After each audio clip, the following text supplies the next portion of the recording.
হুজুরের রেখে যাওয়া যে আমানত, সে আমানতের যথাযথ হক আদায় করার জন্য এবং সমাজে ইনসাফ কায়েম করার জন্য, সমাজ থেকে দুর্নীতি, রাহাজানি, জুলুমতন্ত্র বন্ধ করার জন্য আমাদেরকে আল্লামা দেলোয়ার হোসেন সাঈদী হুজুরের যে স্পিরিট, ওনার যে চিন্তা, ওনার যে আকাঙ্ক্ষা, ওনার যে প্রত্যাশা, সেই প্রত্যাশাটা আমাদের সারা দেশব্যাপী আমাদেরকে ছড়িয়ে দেওয়ার জন্য আমাদের সঠিক নেতৃত্বের উপর আমাদের আমানত রাখা দরকার। আমরা পারবো ইনশাআল্লাহ।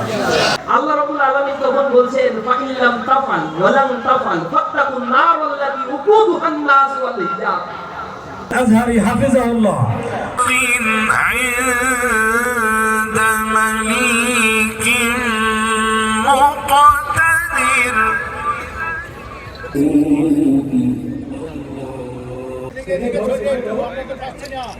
আমরা